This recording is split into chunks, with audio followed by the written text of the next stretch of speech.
ఛీ! ఆ వెంకిగాడు మనింటికి రావడమేంది? టెస్ట్కి వాడి వెనకాలే తోకలా మనం పోవడమేంది? ఏందమ్మి ఇదంతా? ఎందుకు చేస్తుండవిట్టా? ఇంతలోనే వాడికి ఏం మందు పెట్టినాడు, ఏం మంత్రం వేసినాడు? ఎందుకు వాడి మాయ మాటలు విని మమ్మల్ని తీసుకుపోతా ఉండావో? మమ్మీ, ఆ పకోడిగాడు నాకేం మందు పెట్టలేదు, మంత్రము వెయ్యలేదు. ఇది నేను వాడి మాయ మాటలకి తీసుకున్న డెసిషన్ అస్సలే కాదు. నాకు నేనుగా స్పృహలో ఉండి బాగా ఆలోచించి తీసుకున్న నిర్ణయం. ఏంటమ్మా కరెక్ట్? ఆ వెంకీగడి చెల్లి గురించి నువ్వెందుకమ్మా ఇంత ఆలోచించి నిర్ణయం తీసుకోవడం? తప్పు చేసిందని ఇంట్లో నుంచి బయటికి పంపించేశాం, చేతులు దులిపేసుకున్నాం, అయిపోయింది కదా. మళ్ళీ ఎందుకు ఆ బురదలో ఏలు పెట్టడం? అవునమ్మి, బావగారు చెప్పుండేది నిజమేగా. ఆడి చెల్లి గురించి, ఆ కూని కోరు దాని కూతురు గురించి నువ్వెందుకు ఆలోచిస్తుండావు ఇంతలా? మరే నువ్వెంతలా ఆలోచించబట్టే అది అడ్వాంటేజ్ గా తీసుకుని ఆ వెంకీగాడు అడ్డంగా రెచ్చిపోతున్నాడు. మ్యాగీ,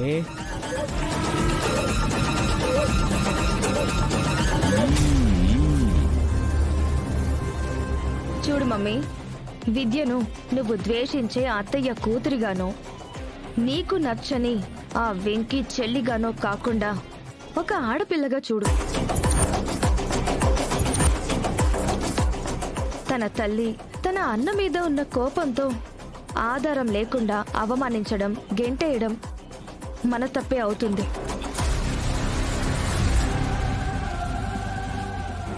ఆ విద్య నిజంగా ఏ తప్పు చెయ్యలేదనుకో, తన ఉసురు మనకి తగులుతుంది. అవసరమా మనకి?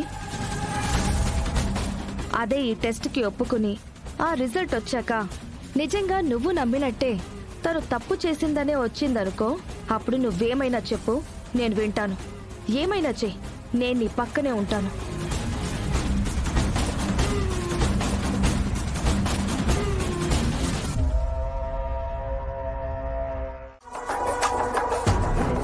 అంతా అయిపోయి రిపోర్ట్స్ వచ్చేంత వరకు అన్నీ క్లోజ్ చేసుకుని ఉండు.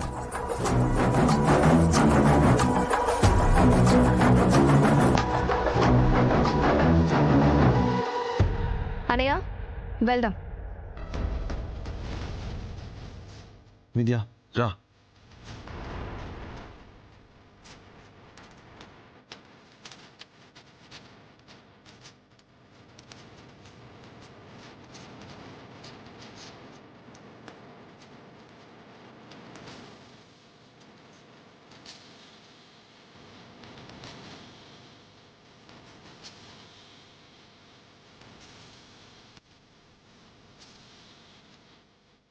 వినయ్ గారు, శాంపుల్ కలెక్షన్ కోసం ఒకసారి రండి.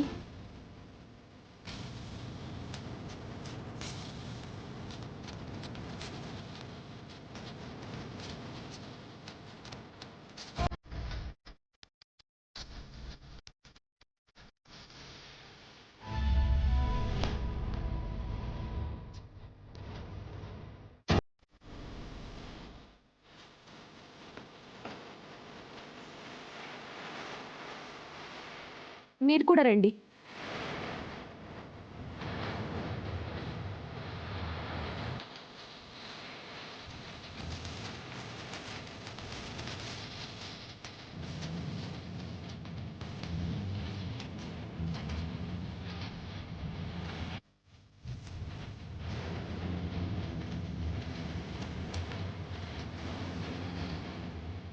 వినయ్, అనయ్య, వినయ్, విద్య, చూడన్నయ్యా, వినయ్ కూడా నన్ను నమ్మట్లేదు. విద్య బాధపడకు. ఈ రిపోర్ట్స్ వచ్చే వరకే నీకు కన్నీళ్ళు. ఈ రిపోర్ట్స్ రాగానే నిన్ను అన్న నోళ్ళన్నీ మూసుకుంటాయి. నువ్వేం బాధపడకు.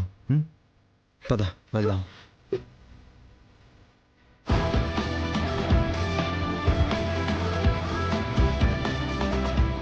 అమ్మీ, టెస్ట్లు జరిగినాయా? శాంపిల్ తీసుకున్నారు మమ్మీ.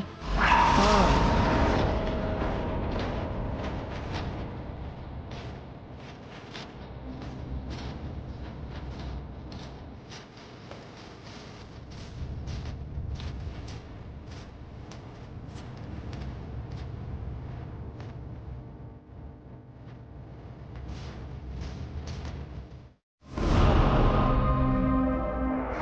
ఐదేళ్లు నోట్లోకి పోవట్లేదని ఎవరో రెచ్చగొట్టినప్పుడల్లా అరుస్తా ఉంటే ఇప్పుడు నోట్లోకి వెళ్లే ఆ 4 వేళ్లు కూడా అన్నానికి దూరం అయిపోతాయి.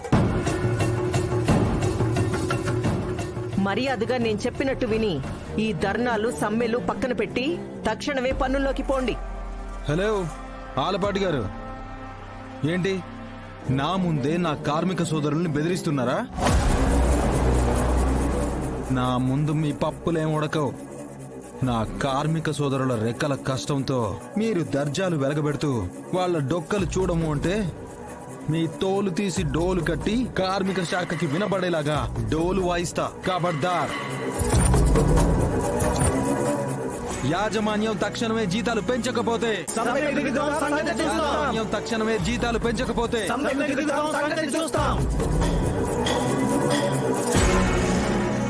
యాజమాన్యం తక్షణమే జీతాలు పెంచకపోతే